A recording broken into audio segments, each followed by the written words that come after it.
क्या है हमारी संस्कृति, क्या है हमारा धर्म।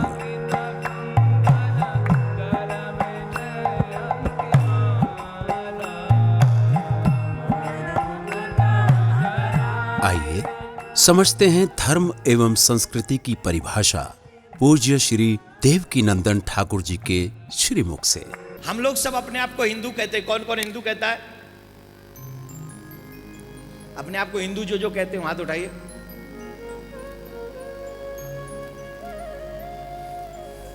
सभी कहते हैं। गीता में कितने अध्याय हैं? भागवत में कितने स्कंद हैं?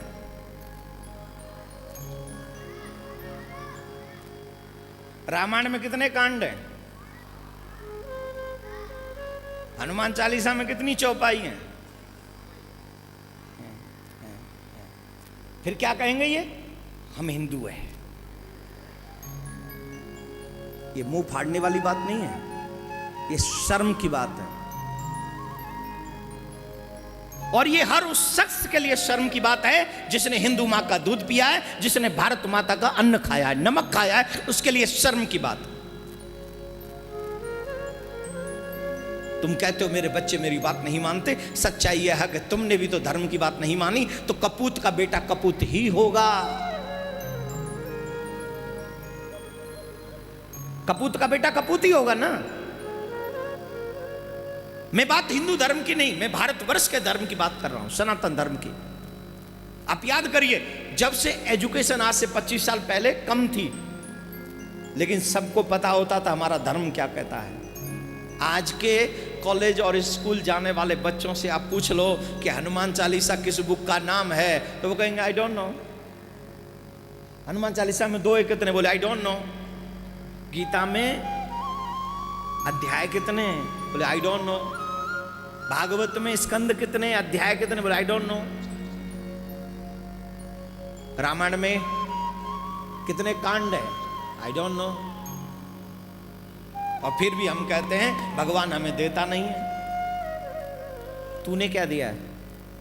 धर्म को जानने का मतलब होता है अपने आप को जानना।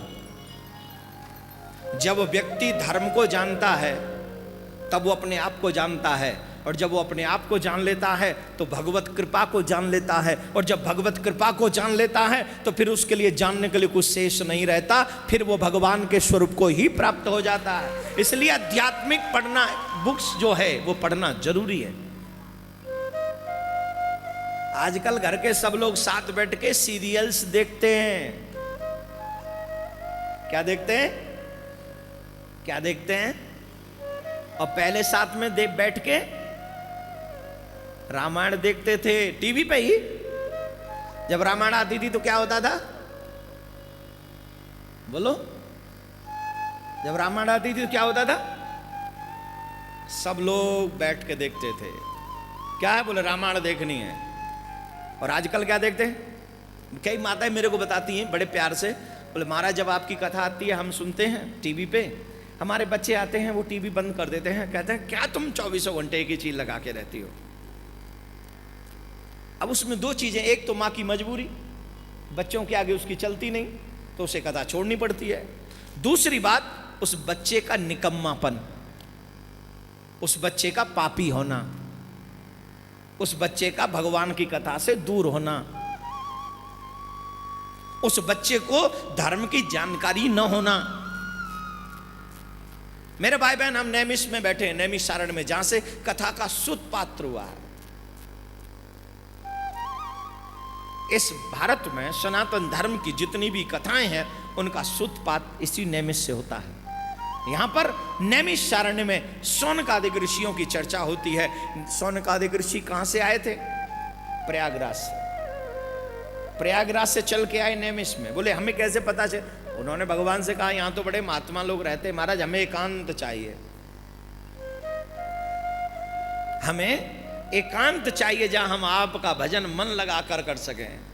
यहां तो जब साल में प्रयागराज का मेला जुड़ता है तो महाराज ऐसा तो स्थान, भजनानंदी को क्या चाहिए और आपको क्या चाहिए? महाराज की करिए हुण साडा बन में भजन ही में मन नहीं लगता है गए असी हुण बताइए की करिए की करोगे कुछ नहीं कर सकते निकम्मे लोग तुसी कुछ नहीं कर सकते कुछ नहीं कर सकते क्यों बोले तुसी निकम्मे जो ठहरे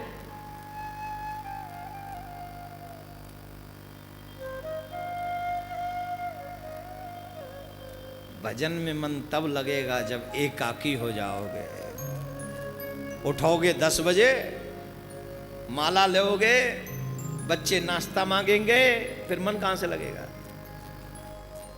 सुबह उठो जल्दी और जल्दी उठ के स्नान करो सबसे पहले भजन करो बाकी का काम सबके बाद में पहले परलोक की तैयारी कर लो लोग तो अपने आप चलता ही रहेगा पहले परलोक संवारो परलोक संवर गया लोक अपने आप संवर जाएगा और अगर लोक नहीं संवरा परलोक नहीं संवरा तो लोक भी नहीं संवरना क्या बोलना पड़ेगा विश्व शांति सेवा चैरिटेबल ट्रस्ट के द्वारा चलाए जा रहे सोशल मीडिया से आप सभी भी जुड़ें YouTube के सब्सक्राइबर बनने के लिए YouTube में टाइप करें देवकीनंदन जी महाराज फेसबुक पर पूज्य महाराज जी के आधिकारिक पेज को लाइक करने के लिए देवकीनंदन ठाकुर जी सर्च करें ट्विटर पर पूज्य महाराज जी को DN_ठाकुर_जी फॉलो करें